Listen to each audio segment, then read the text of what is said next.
doing too well. I just found out that my cousin got diagnosed with type 2 diabetes. Oh, I'm sorry to hear that. Type 2 diabetes, it's not a great disease to have, but fortunately it's the most common form of diabetes, so it's pretty treatable. Oh. Would it make you feel better to know like more what's going on in his body? Would that Yeah. help? Okay, so for a person with, for a healthy person without type 2 diabetes, usually when food is digested in the body, it's broken down into molecules that we can use in the small intestine. And the most important molecule is going to be glucose. So glucose is what our body uses to make energy in the cells.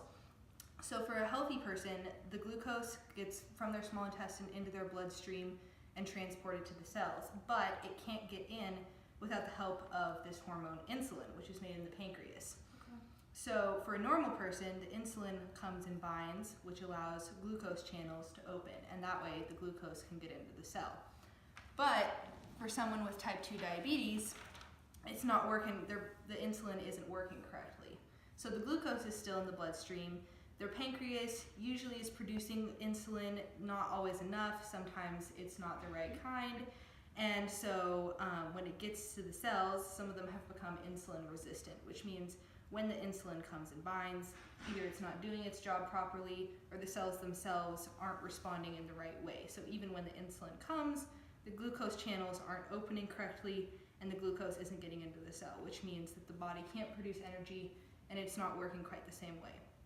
So when this happens, a whole bunch of glucose builds up in the bloodstream and in the extracellular space, which can cause all sorts of problems, like for people who do have type 2 diabetes, they get this buildup and it can be secreted. The body tries to get rid of it through urination, which is why sometimes people with type 2 diabetes, they urinate a lot and they feel really thirsty. In addition to that, because the cells aren't getting any glucose, they're not able to produce any energy, which is why people with type 2 diabetes can feel tired and more lethargic.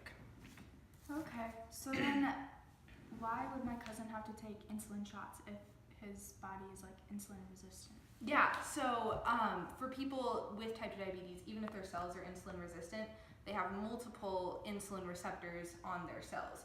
So some of them could be insulin resistant, all of them could be insulin resistant. In that case, a different method of treatment is used. But since there's multiple, some of them are still usually functioning. So a little bit of glucose is allowed into the cell, but not enough for the body's needs. So that's why people with type 2 diabetes take the insulin shots so that their body can get all the extra insulin. Okay, so if he like didn't take the insulin shots, like what would happen to him? It wouldn't be good. So the body isn't made to have all that glucose just sitting around. So this could cause damage to the blood vessels. If the blood vessels are small and they're supplying blood to the organ systems, this can cause things like vision loss and nerve damage and all sorts of things like that. And if the blood vessels are bigger, this can even cause cardiovascular disease, stroke, or just a lack of blood circulation in general. So it's important to take the insulin.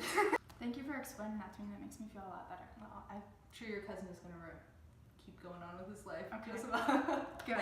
All right. Thanks, Kate. Yeah, of course.